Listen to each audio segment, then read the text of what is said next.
Buying a new car might seem like a milestone of success, but what if I told you it is one of the fastest ways to sabotage your wealth creation? Now, in today's video, we're going to be breaking down the 7 reasons why new cars will absolutely devastate your wealth, and also what smarter moves look like. If you're serious about building wealth instead of just having and showing off that flashy car, this is the video for you. So starting with the big one, which is depreciation. The second you drive that vehicle off the lot, you're looking at a 10 to 25% depreciation value. Over the first year, you're looking at 30 to 40% of a vehicle's value could be completely gone. So let's say you just bought a new car, you're super excited, you paid $40,000 for this car. In 1 year, it could only be worth 28K. That means you just lost $12,000. If you're unfamiliar, vehicles are one of, if not the biggest depreciating assets that we do see today, and absolutely steal your wealth. Not only is it $12,000 less, you still have to do gas. You're not looking at repairs,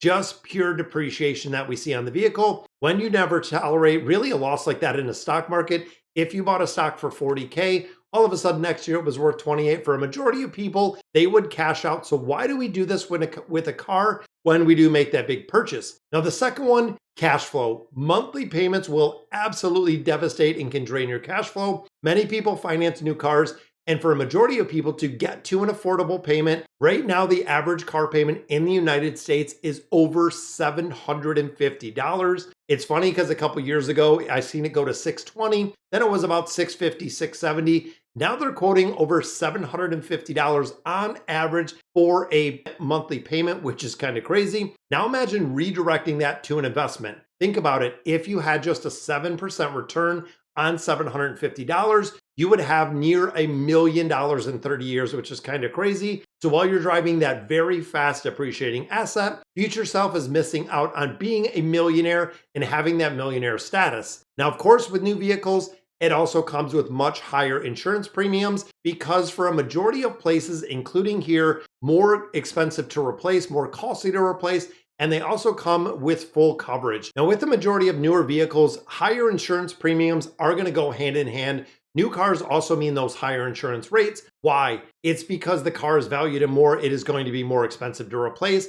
Often comes with full coverage insurance. If you buy a new vehicle and if you're financing the vehicle, a majority of lenders are going to require you to carry full insurance, which you absolutely want on your depreciating asset because you want to make sure it's covered. So if you think of a used vehicle, you might pay $80 to $100 a month for insurance. If you're buying a car, again, kind of using that $40,000 realm, you're looking at probably $150 to $250 in insurance, or possibly more depending on, including Michigan here, your credit score, which makes a big difference. So you could be paying $1,000 to $2,000 more per year just in insurance, not including that monthly payment you're making for the privilege of insuring something that is dropping in value like we were talking about. Now, of course, not only with just the insurance, you pay more registration and you'll pay more taxes when you buy that new vehicle. States often charge registration fees and taxes based on the car's value. New cars, of course, going to have a little bit of a higher value than we're seeing with used cars.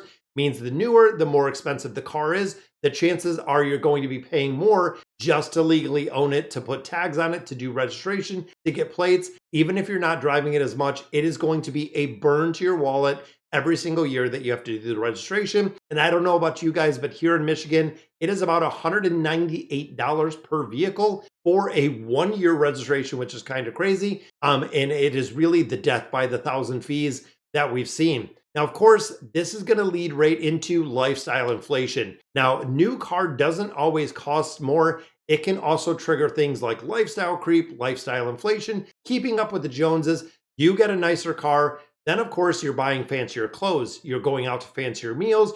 You have premium gas, you have valet parking. It all adds up. Suddenly, just because you got a new vehicle, you are paying more across the board for everything. That's how many people that are making 6 figures, $100,000 to $300,000 a year, are still living paycheck to paycheck. And even at that $100,000 mark, roughly 54% of Americans are living paycheck to paycheck, which is kind of crazy to think. And of course, this is the big part and the big reason why buy used vehicles, the lost investment opportunities. When you buy a new car, you are tying up your capital. That is money that could be invested. We talk about this a lot. When it comes to a dollar, every dollar spent for that new vehicle is a dollar you cannot use for debt repayment, a dollar you cannot invest in those 401k plans or those IRAs. Every dollar that you spend in another place, you don't have it, and that is kind of the sunk cost. So let's say, for instance, you drop 45k on a car when you could buy a reliable car for 15 to 20 and really invest that $30,000 difference. If you get a car for 15k, that is 2 or 3 years old over a 20-year time frame with a 7% return is $115,000. Think about it. So every single time that you buy a new car, every time that you have an expenditure like that,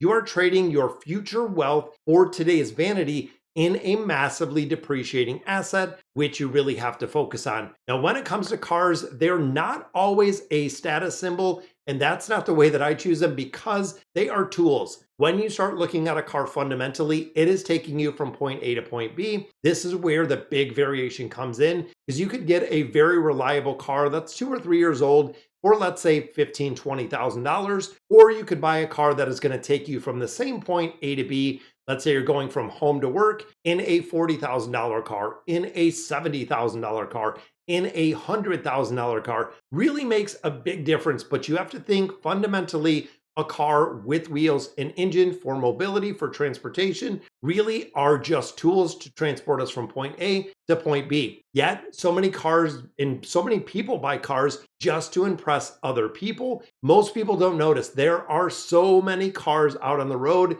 Most people don't notice what you have. Most people don't even care what you have. And those people that do notice are usually broke themselves because they have the expensive cars. When we start looking at wealthy people, and I always go back to Warren Buffett and thinking about the car, having an older car, even looking at Ramit driving the old school Toyota, wealthy people, they know better. It is a massively depreciating asset. That is why so many millionaires do drive older cars and really valuing freedom over flexing on what they have in the vehicles. So really looking at our bottom line, new cars, they look flashy. They come with a silent financial consequence that a lot of people don't realize. If your goal is financial independence, if you want to live right back here with that debt-free journey, not stress about finances, consider buying used, investing the difference. So again, think about this. When you start driving something that works for you, not something that wows and really flashes. And again, thinking of the scenario, let's say your vehicle for sale is $50,000 brand new. You can get a used one for 20.